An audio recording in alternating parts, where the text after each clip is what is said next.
So, you want to add power to your car. You want to bolt a power adder on. Is that what I'm understanding? All right. I get it. I get it. That stuff works, and it really works. And but I want to talk about piston ring end gap. That is an extremely boring subject. It's also extremely important. It's just not a lot of fun to stand around and grind piston rings, but if you don't, you're looking to scatter parts all over the road. I mean, everything. It'll just, when that piston comes apart, it will just really ruin your day. I mean, I've never had that happen because I won't allow that, but and I know how to make sure it doesn't happen. So let me tell you how I do that. And I haven't had a lot of power adder cars, but I have had. I've used nitrous a few times, and I understood what I was doing at the time, and did not have a problem. Nothing blew apart. And here's the thing: you don't want to lean out. That's one big thing, and you don't want to have tight piston rings. You don't want to have them in there where they're buttoned together on the ring landing.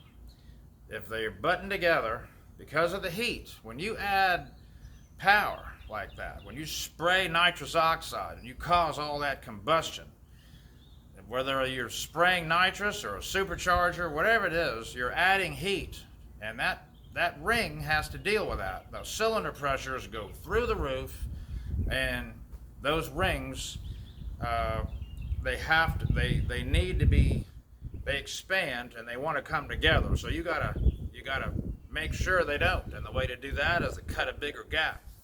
So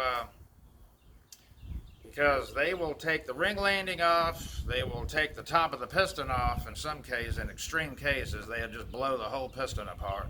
And what a mess! You just can imagine. So here we go. Let me show you some math here. It's not real complicated, but this applies to a 340 Chrysler. Now, this probably, I'm going to say, is the same on basically a 4-inch bore, right around in this. You're going to be in this neighborhood. So mine, here's a stock 340. Mine is 30 over. As you can see, I wrote that down right there. So now we're at a 4.070 bore is what I have. And they want you to multiply times 007 to come up with a 28 thousandths gap. And a little different numbers, 0065 multiplied by the bore comes to a 26 gap for the second ring. All right, so I got my forged piston right here. It's a TRW. I've had it forever. This thing is brand new in the box, but it was brand new 20 years ago. It's still brand new because it's never been in an engine. Here they all are. I'm getting off the subject now. There's my adjustable rockers. I'm gonna run a solid lift can, Mopar Performance purple shaft, solid lift. That should be a lot of fun. But anyway, let me tell you about that ring end gap. So you have one that's 28 and you got one that's 26.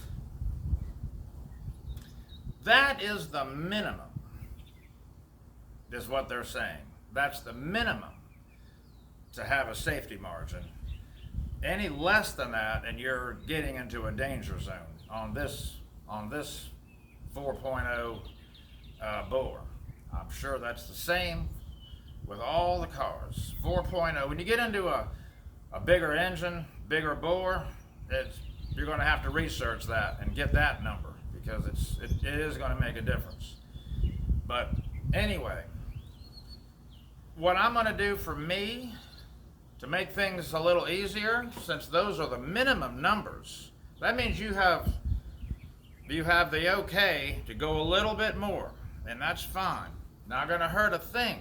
I'm going to make them both at 30 and 30 on the second. That's what I'm doing. I'll just grind everything to 30 and it'll be fine. And I can spray nitrous, I can do whatever I'm gonna do.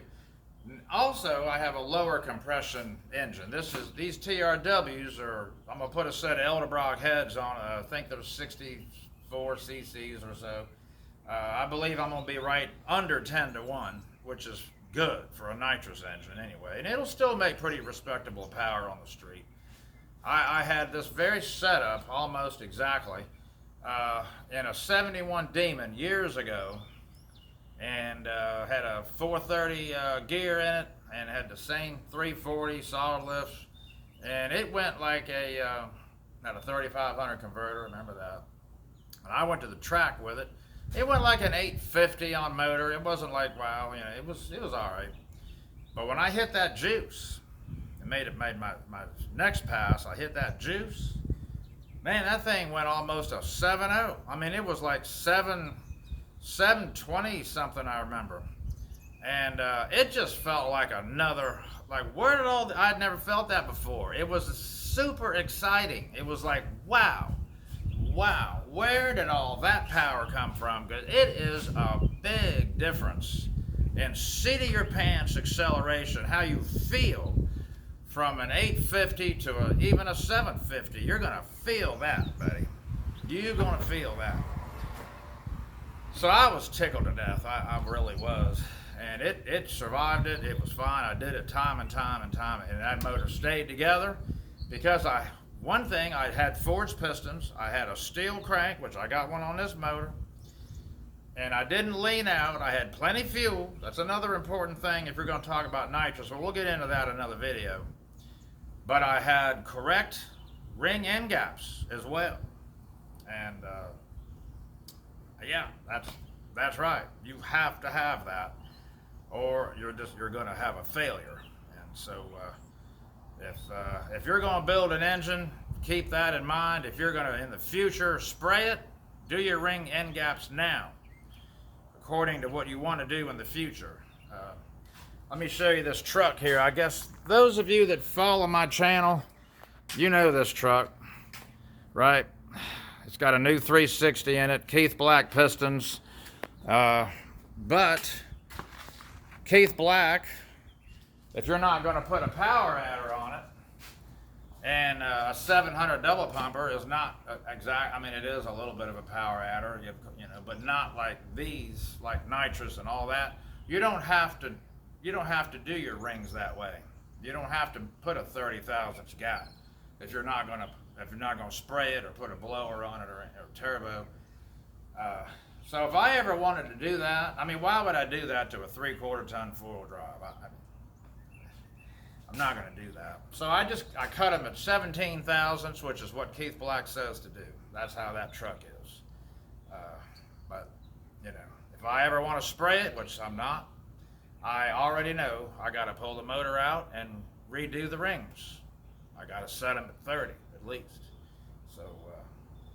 So that's the deal on ring end gaps. And the way I do it, let's come over here. I'll just set it in the bore. See that little gap right there? That's stock. I haven't touched it. That's stock. And so that's not going to work. That's like a 15 thousandths gap. So I'll come over here to this grinder and I'll touch it. I mean just quick, like and let off, and check it. And because this method with a grinder removes a lot of metal real fast, and you know, I'm not going to let that happen. When you do it, put your piston in there, upside down, just kind of square it up, square the ring up real nice, and do your checking that way each time, and you'll have to do it probably three times per cylinder. And I got to do the top ring and the bottom ring. And it takes a little time. That's why I said at the beginning of the video, it's a little boring. So yeah, but you know, it's absolutely mandatory. So if you're going to put a power adder, it absolutely is. So that's the video there. That should clear things up. One last thing, when you do grind your rings, take a file and just cut the edge off. Make sure there's no little burr sticking up, you know.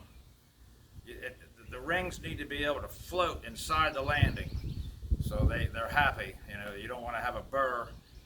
And only do one side. You don't have to split the difference and do little here to little there. There's just no point in that. You end up with the same number in the end anyway. And you know that the factory, if you leave one side completely alone, you know that's perfect. And you just have to address the one side that you grind it on. So just make sure there's no burrs. Don't cut a V in it or nothing, because now you've opened the gap even more. Just make sure it's true, square, and no burrs. That's about all I have to say about rings. But as you can see how important it is if you want your engine to survive. When you're asking it to do all this power, it will, but you've got to do a good job on the inside. It goes without saying. All right, keep this coming. I'm gonna make some more videos about this. I'll have some videos on nitrous. I do know quite a bit about it, and neighbor riding by on his Harley. I'll keep this stuff coming, and I appreciate it. Thank you. All right.